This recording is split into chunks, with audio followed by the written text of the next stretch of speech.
These were on someone else's head. Fathers. That explains it. Welcome back, boys, to the MVM show and On location, on the spot. And we are in Idaho. Finally, we made it up here. I don't know if we've mentioned it. Did we ever mention where we were going? That we were going to Idaho? I don't either. But anyways, we're here. We got some stories to tell. We got the gator tail in the driveway. And we're at an Airbnb right now.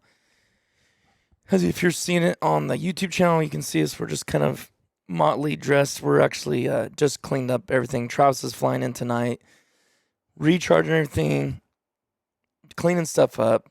And we're just going to tell a little bit about what's happened the last couple of days. That's a episode in itself, like Thomas said. Before we do, you guys check out,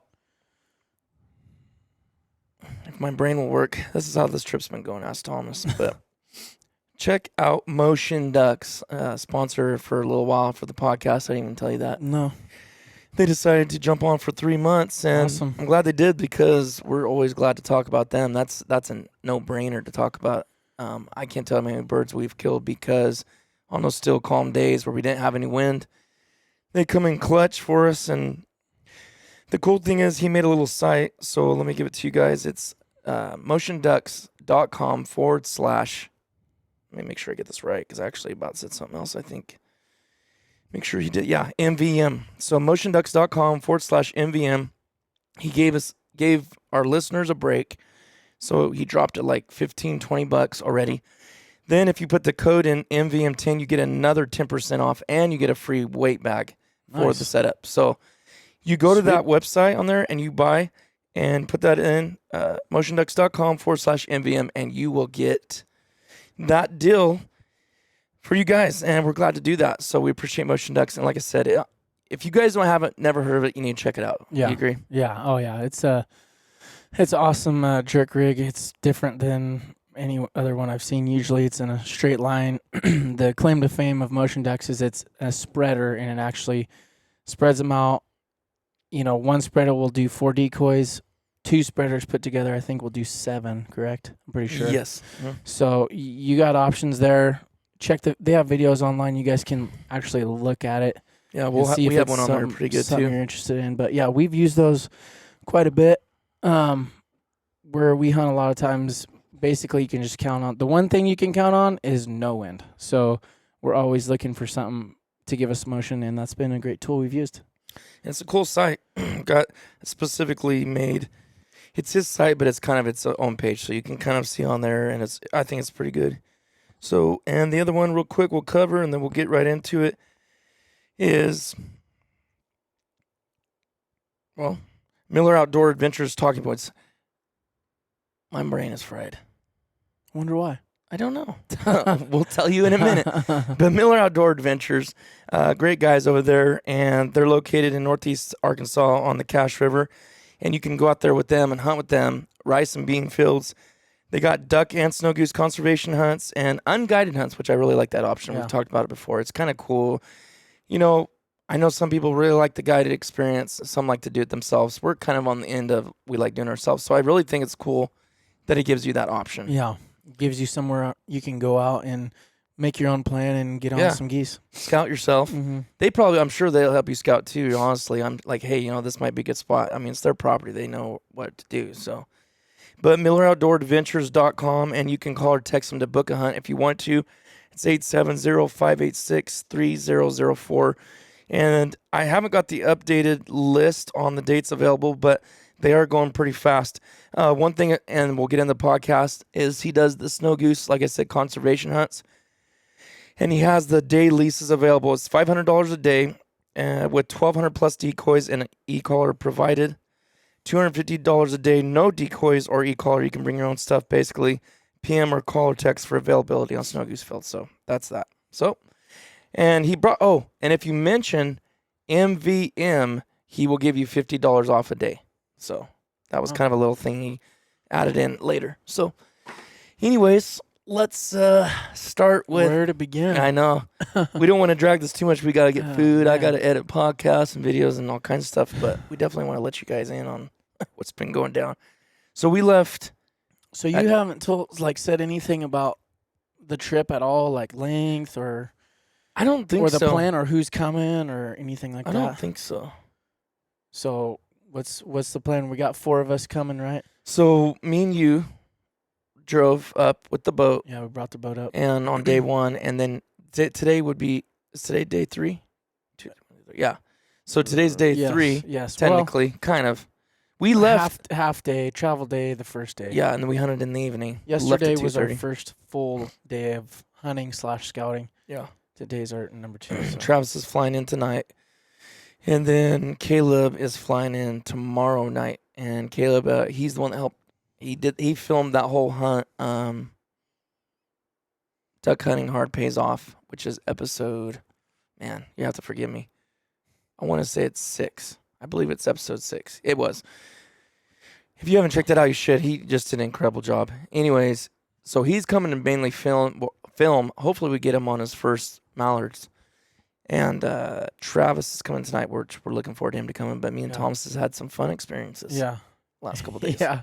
So travel up here was pretty smooth, I'd say. Mm-hmm. We got here in good time, no hiccups, anything like that.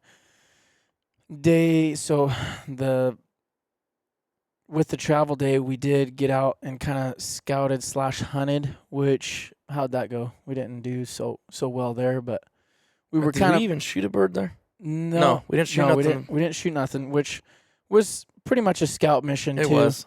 We A basically duck would have been bonus. had to get out there. Yeah, we were out in a spot Titus has been before, and we're seeing if there's any birds in the area. Pretty much that's what we were doing. So no big deal. That was a wash. Next morning we get up and we hunted a different area, different spot, same area, and it was, I don't know how would you describe it. There was definitely birds in the area. It was one of those days where there's potential, but there's always just one thing off, like one either position or just like another shooter, or just like there's always those days where there's just like you're this close to success. Yeah. And that's what I would define that day as. It started out, we launched the boat, and on the way to the spot, and our lights go out. About halfway, yeah. Yeah, our headlights go out on the boat. Everything, all lights. Yeah, our nav lights, Position headlights. Luckily, we had another mag light in the boat, and honestly, you could almost kind of see without the light too. Mm-hmm. It was nice to be able to flash the light just to see, check.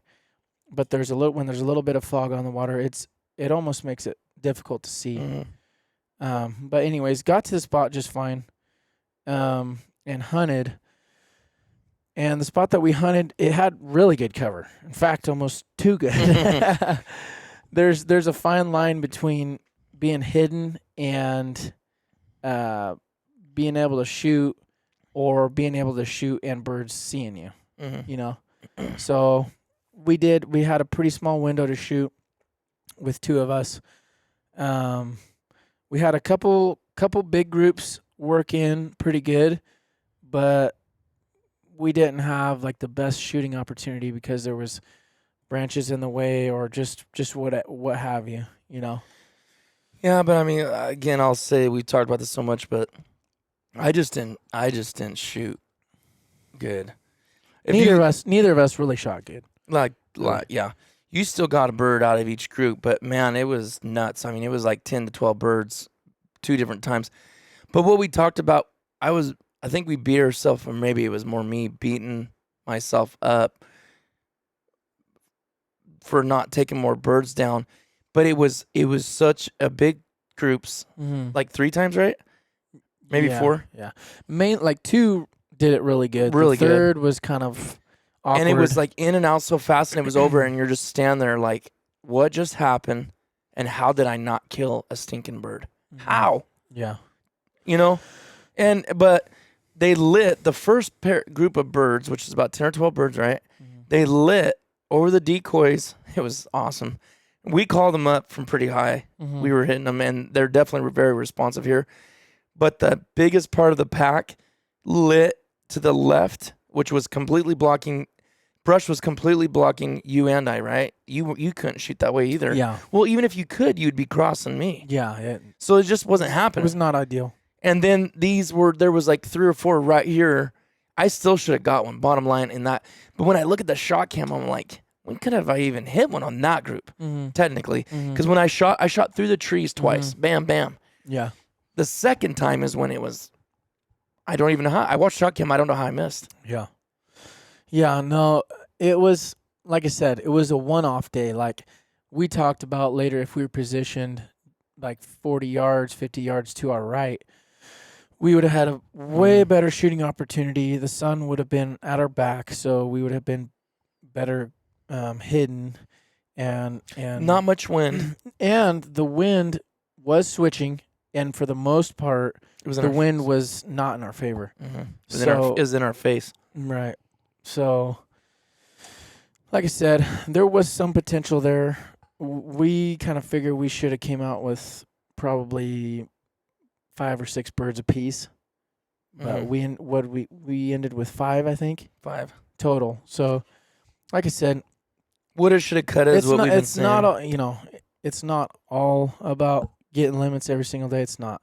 But what we're saying is, hindsight's 20/20. You look back and think, okay, if we did this, that could have been better. Yeah. If we could have done that, or if you always analyze your hunts after the fact. And overall, though, it was a fun day. Pretty comfortable spot. It was cold, and it was cold too, man. It was clear. Did not and warm cold. up. Did not warm up all day. It was supposed to be like 27 in the morning and like a high of 37 or something like that, and that's pretty much what it was. Yeah. And I left my gloves behind. Yeah. You drove the boat out, so I was fine because I sat that. If you watch that video, that loadout video we did in that little ice chest with the seat I made, I was sitting on that with my hands in my pocket, so I was cool. And Thomas was running the boat. He had his good gear on, and like the lights went out, like you said. We got there, and blah blah blah. So moving on, I was pretty fresh. Thomas knows, I was super frustrated. So, beating myself up. But I mean, I did that in everything, sports, everything. Like, you know what I mean? Like, you're just critiquing yourself, and like, I could have done better. So, anyways, finally let it go, and we pick up. Let's see. We pick up our decoys. We're not missing anything, right? No. We pick up our decoys. Got some food. Let's talk about the little ramp incident. Oh, yeah, that was after. I'm sorry. The night before, after we got done with our evening scout hunt, wasn't really much of a hunt, but a couple hours, we got to hold our guns. I'm backing the boat up, and this guy I'm not even going to drag the story out, but I didn't see him, and I was backing up, and he was actually doing some weird stuff anyways. Like, he pulled in, like he was going to pull in to this drive-through or to the fast food place, and he was actually, what he was trying to do is pull in and then back out. Anyways, he gets out of his car, and he starts mother effing me and call me an effing idiot, and basically, I'm pretty sure he said he wanted to beat me up, basically, is what he did. He, said those words, and I go, what? Excuse me? Can you remember everything I said? It's funnier coming from you because I'm so nonchalant. What? You're like, there's no reason for name calling or something like that. Like, calm down. Y'all calm down. All right? There's no need for name calling like that. And he's like, I don't know. I couldn't hardly hear what that guy was saying. And to boot, he was wearing a stinking mask. And then he jumped in his car real fast and sped off. Yeah. Like, we were... He's a little chihuahua, and I told him real loud. Exactly, and I said, get over it. It's over, okay? I'm sorry. I backed up. I didn't see you there. Get over it. And he's like, blah blah blah. Jumped in his car and left.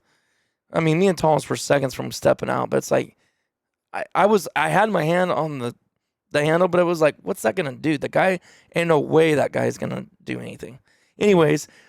So we started talking about, wow, Idaho, I've never had that happen in California. You come to Idaho, guys are acting crazy. Everyone gives California a bad name. Then we get to the ramp. This is the story that makes me mad. Thomas knows this steamed me bad. Because I told Thomas, we had this conversation. I said, you know what makes me mad is when people don't say what bothers them. If you're mad about something and you just clam up, I can't stand that. Just speak your piece. I may argue with you, but speak your piece. Don't clam up or shake your head or roll your eyes and don't say a word. What's bothering me? Let me know. Well, this is what happened. Thomas is driving the boat. He drops me off. I have my truck keys. This dude is in the middle of the ramp, dead center. You can't go on the left side or the right side. He just sucks up the whole thing, which you're not supposed to do at any ramp. People know that. What kind of moron parks in the middle of the ramp? You don't. If there's no way around, okay, whatever. I understand that. But he wasn't close to ready. But look you see a boat coming in, you think, you know what, I should probably move out of the way. Because this guy proceeds, but I won't cut in his story, but he proceeds to mess with junk in his truck and boat for another, until we left. We left and he was still messing with stuff. He was still doing it. So go ahead. So I jump off the boat. I run up. I'm walking past him because he's halfway down the ramp and he's in the dead center. And I'm like looking. I'm like, I honestly didn't even bother me that he was doing that because I've done that before. People pulling like, oh shoot, you know. Oh yeah, no. You know what I mean? What happens next? Is yes. What's irritating. So I kind of like slowly walked by him and I'm like, how's it going, man? And he never looked at me. And I'm 20 yards from him. He heard me. Okay. I'm like, whatever, dude. Like, it didn't really bother me that bad. I was like rolling my eyes like, okay, guy's a grouch. Someone walked past him, doesn't say a word. He knows the boat's right there. Thomas is there with the gator tail that's loud. You can hear it. He's right down the ramp. And I'm getting my truck. I unlock it. I start it. I put it in reverse, and I'm looking back in my mirrors like, this dude ain't going to move anytime soon. Normally, I would wait a couple minutes to let somebody not. I don't really want to, whatever. He wasn't like unhooking stuff like no. that. He's literally tinkering. He's pilfering in the back of his truck, in his boat, walking around, looking at me, backing in. Because the first thing we know he did is he looked at our plates, okay? Oh, we're Californians. Oh, we're terrible people. And so I put it back in park, and I'm like, this dude's not going to move. So I walk back over there. I already got the vibe. I already knew. I didn't think it was going this far, but I already got the vibe. I walked over there, and I said, excuse me, sir, would you mind? I go, do you mind if I like kind of squeeze in between the bank and your boat? You don't have to move, but I can squeeze in if you're comfortable. And he like throws his stuff down like, boom. And he like looks at me. He's all, I'll pull forward. Like I ruined his day that I could get my boat out of the water. So he gets in his truck and he like speeds forward. And I'm like, thank you, sir. Like, thank you. And of course he didn't answer me. I was being insanely nice. So I went back, got my truck, zoomed down. Now I'm trying to like do it fast. I back down there. Dean Thomas has got this down to science. It's fast. So I back down. He drives in on it. Hook it up. Reel it up. Pull out. As I go past him, because he's so close, I go, thanks. Didn't look up. Okay. Thomas don't even know what's going on yet. We pull up. Now I'm starting to get irritated. I'm like, okay, he don't want to talk to me. Guess what? You should have told me earlier. Guess what? Well, because it was kind of, it was kind of building. It wasn't really, yeah. I was like, eh. But then I was like, okay, he doesn't want to talk to me. Now I'm going to make him talk to me. So we get out, and now I'm like looking at him a lot now. Like I'm looking over at him, trying to figure out what's his problem. And as I'm looking at him, he's staring at me. And we're only about 40 yards away. And I look at him, and I'm like making it obvious. And I'm kind of talking about him to Thomas. That's when I start telling you about him. And you didn't really think much of it at first. Well, yeah. I know you didn't say much. And I know this guy can hear me. Dude, this guy's like looking at us. That's like all you said. Yeah. And I'm like, I'm underneath the seat of our boat trying to find a fuse that's blown so we can get our lights fixed. I'm like underneath there, and he's like, dude, this guy is like looking at us. I'm like, okay, so what? Yeah, I wasn't saying much I didn't know I guess. what was going on. Well, then he literally gets down on one knee. Now he's up in his boat messing with something. I was like, what was he doing? He gets down on his one knee, puts his elbow, and stops and stares at me. Every time I looked over at him, and this is probably within less than a minute of time, because I'm putting the straps on the boat, and I like look at him. He's looking at me. I put the other strap on. I look at him. He's not doing anything anymore to his boat. He's looking at me, scowling, and he looks down and shakes his head. He looks up at me. shakes his head and puts his head down. Like, letting me know he's disgusted and annoyed at us. And I go, I want to say, what is your problem? I just want to say, when someone's doing that to me and staring at me and shaking their head. You are his problem. Yeah. Tell me what your problem is, dude. I was this close, and I had every right to. Someone's doing that to you, and they're making it obvious. And I was like, so I decided to do something else. I did a different approach. I said, so are you fishing for trout? And what did he say? He said, there ain't no trout out here. yeah, there ain't no trout here. Okay. So you have fishing rods in your boat. You have a fishing boat. And I'm like, oh, it was just getting me more. I was like, okay.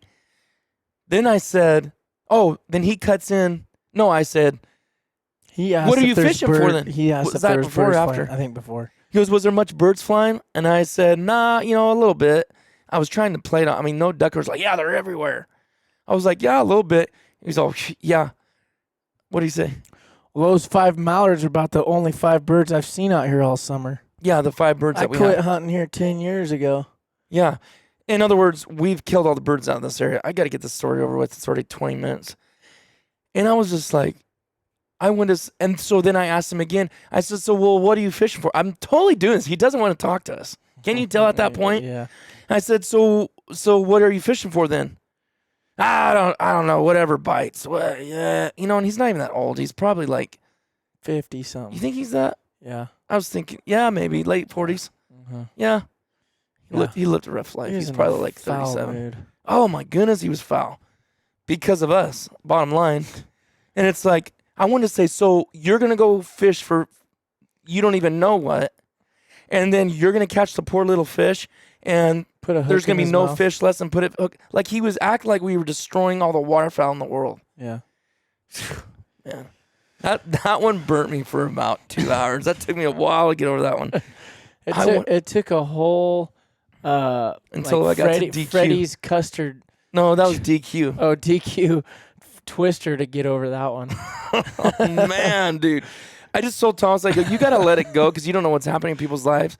But it's mind-blowing how people can be.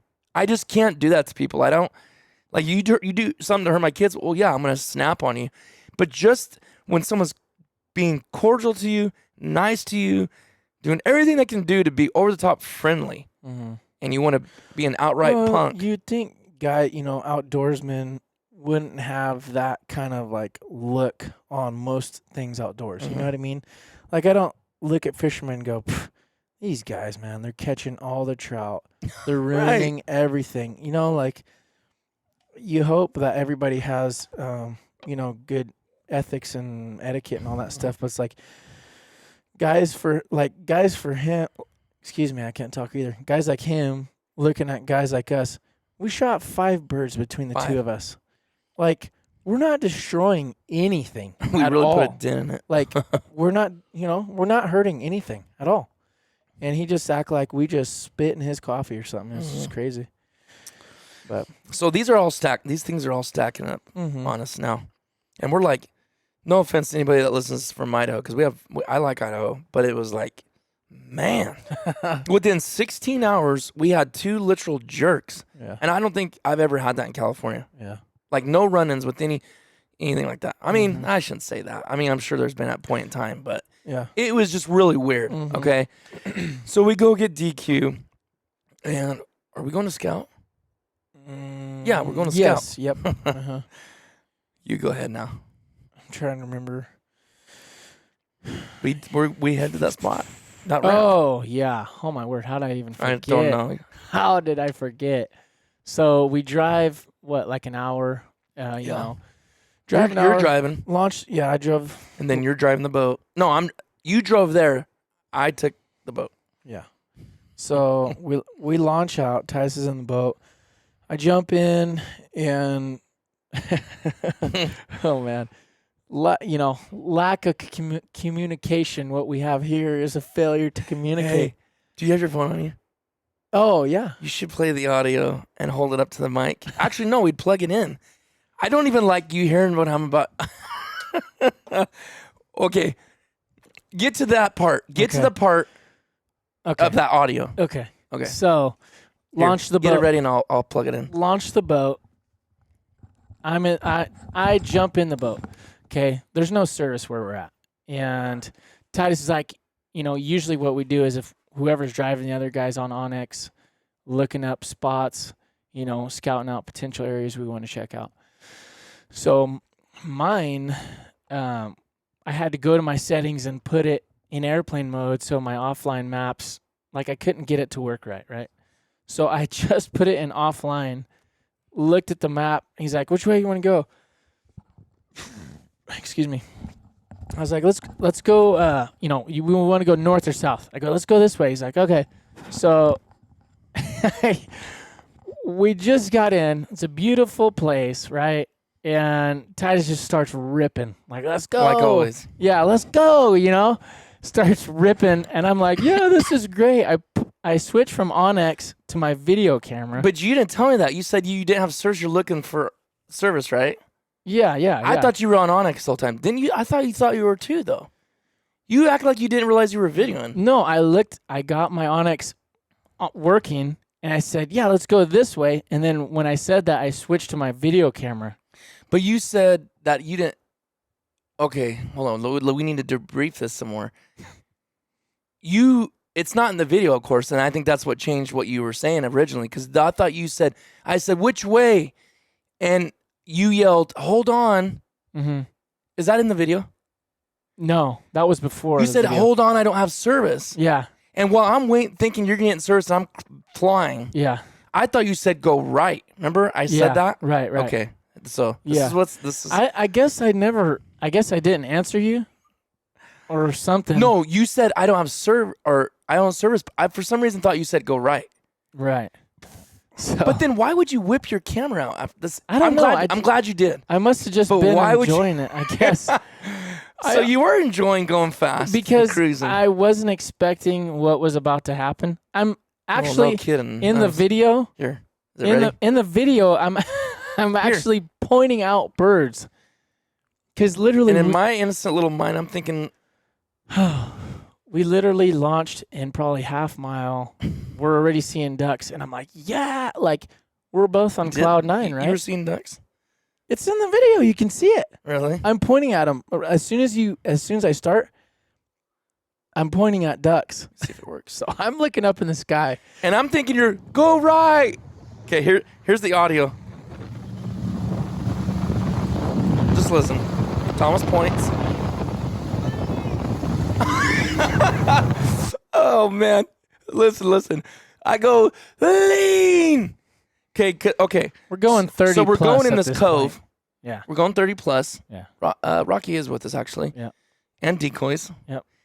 Everything. And I go, man, it's shallow. Right before he didn't really realize you had all this on video. How do you not realize that? I mean, how did you just figure that out? Because it's not like we can talk like me to you. It's super loud with all the wind. No, but how did you not know you had this video? You were acting like shocked that you had that all on video. Remember last night? You're like, I had this on video. Mm-hmm. You just because forgot. I think it just happened before I even realized it. because the real disconnect is which way, like left or right. Because Tice goes, there's an island. You want to go left or right? And I don't know. Did I say right? I thought you said right, but you said, I don't know. I don't have service. Yeah, I don't know. I mean, don't ask me how here, let's put it this way. When you're going 30 plus and the guy's facing forward in front of you, you ain't going to hear what he's saying. Right. So we're going in this cove. By this point, I go, dude, it's shallow. I can't stop. Actually, I don't know if that's in the video. Let me see. I said I can't stop. You can't really tell right there. It was like 2 inches, 3 inches? 3 inches with max. Straight mud underneath, but we didn't know. Like, I'm like, okay, it might be deep in the back. So there's the main part of the river, and off the one side, there's like an arm that kind of comes out, but there's water on the other side of that, but it's basically like a huge mud flat. And well, we didn't know that until we were in it. Yeah, right.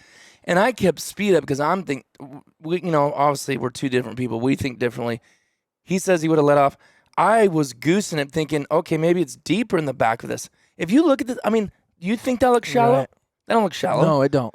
So it was windy too, right?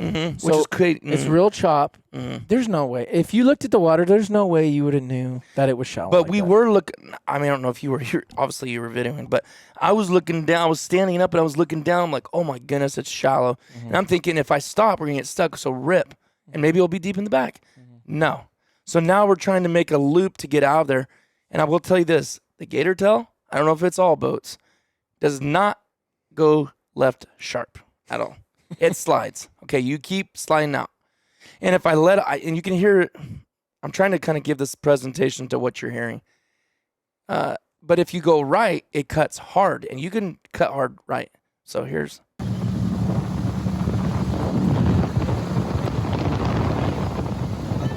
Hear me? I'm saying lean, lean. And we're looking right at Toolies right now. Thomas leans. We actually start cutting pretty good. Clear slides. Hear it? Hear the motor? And we get it. We're like, oh, man. Well, it's still sliding. Let off, goose. Let off, goose. Listen.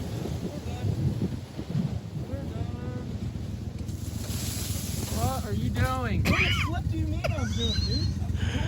Oh, my gosh. It's like a bad dream. Oh. Oh my goodness! I don't like playing what I say. I don't need to say flip. I got in a bad habit of saying flip. We're done. What are you doing? I'm trying my best to not scream, and I guess the best I can come up with is, what are you doing? Oh. I'm living this in my slow goodness. motion. We're just like gliding into a big, massive mud bank with Toolies. And Okay, it's incredible that we even made it through that first cut. It is. So Anyways, we were all the way on the right-hand side. it's all my fault. I cut in. I ran in that bank. I slid into it. We're mad. We really, after that was said, that was it.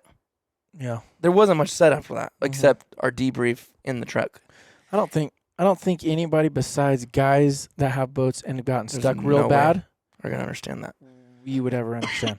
I know there's guys out there in boats that have gotten stuck bad, and they are the only ones that could understand the situation that we were in. We were in a bad situation, folks. Okay, we were not in water. There was zero water. We were, what'd you say? You guessed 12 feet? Yeah, easily. I thought it was more, but let's just say 12 feet. I'd say easily 15. Okay, of mud. Yeah, mud. We No skidded through that little 2 inches of water into the mud, into the Toolies. Mm-hmm. Yeah. And now we're like, okay. Oh, We didn't know how Mark. mushy it was going to be. That's another thing that hosed us. The mud was knee deep. Knee deep, and then hard bottom under the knee deep mud. Thomas Luckily, Thomas, I know. What if there was no hard bottom? We couldn't have done we it. were done. We were done. Luckily, well, not luckily, but I So had, let's I say had what- a Garmin. How many with times do you this- think your hip popped from trying to pull out and reposition? 6 or 7 at least. Easily, mine would pop 3-4 times. I'm surprised I'm not a little more sore than I am in my hips just from that like pressure. But what did we do first? We had everything in the boat, and We got out. We tried to actually use the motor. Is basically Oh, yeah. just dirt. It wasn't like even hardly mud. It didn't do nothing Didn't budge as it. expected. And so I think at that point, did we just throw everything out? No, we didn't.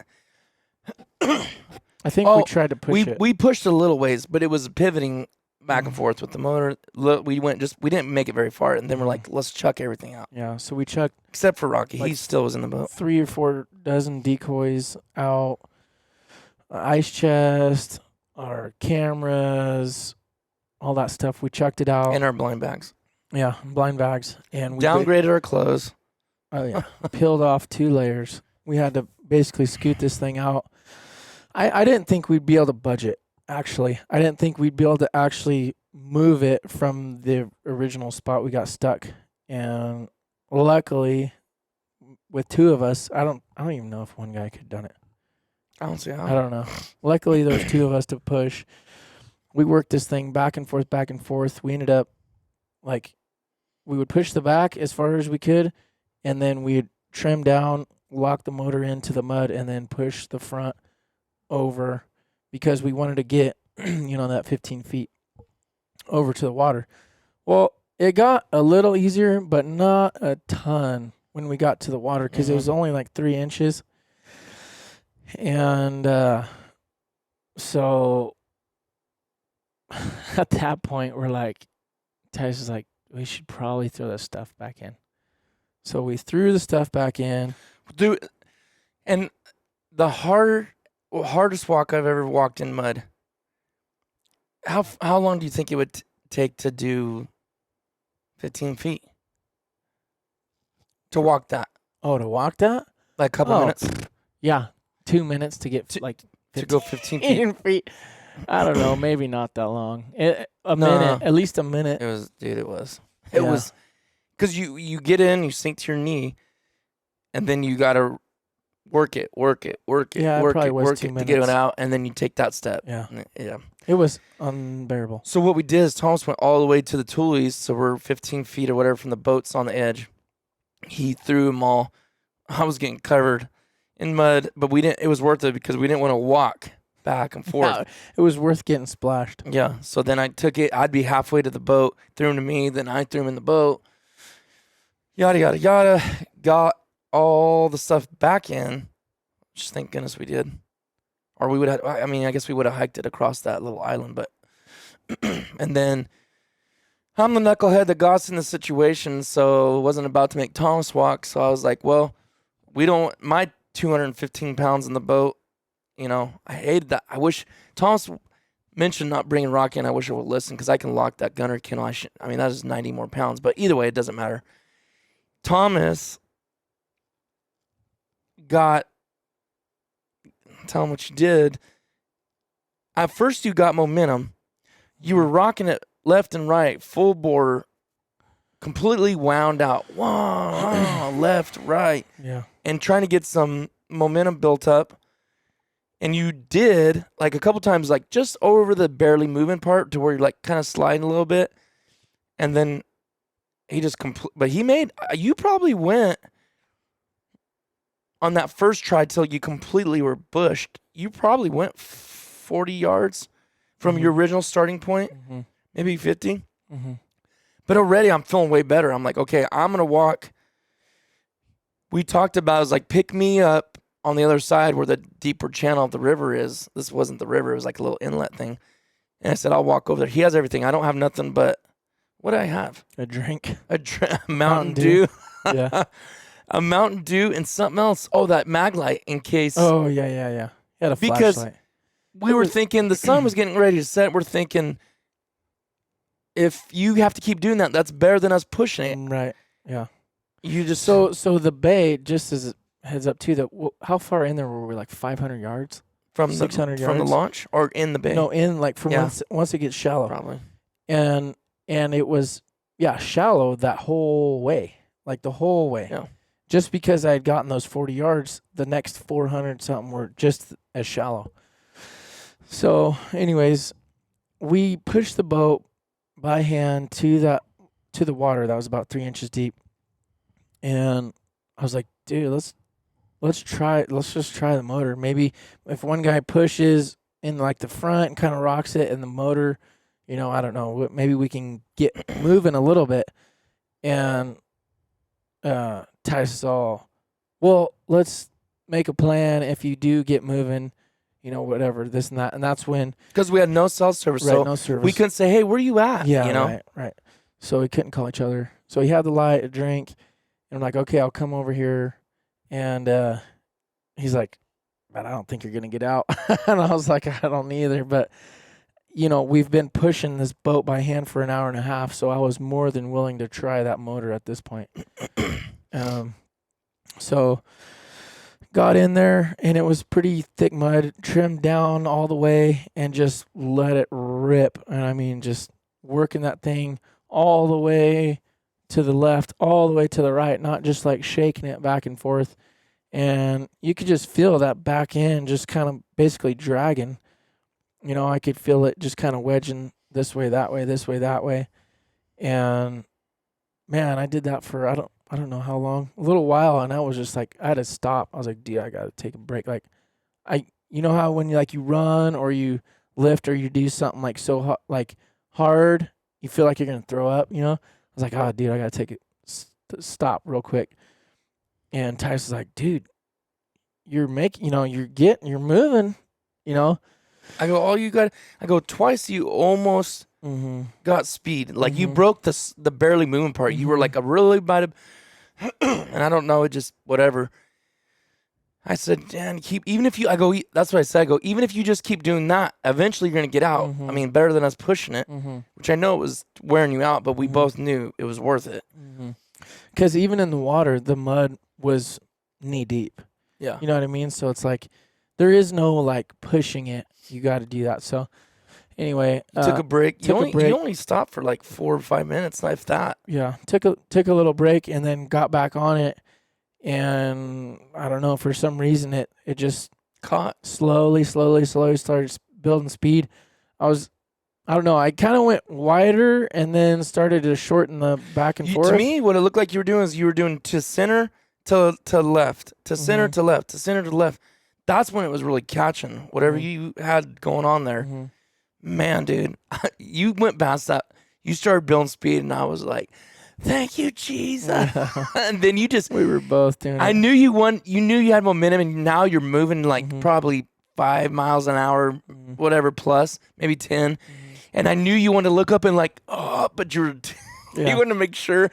And you finally, when it caught and you knew, you kind of was throwing I was screaming like, yeah. And I was like throwing my fist in there, and you looked back when you were fist pumping, dude.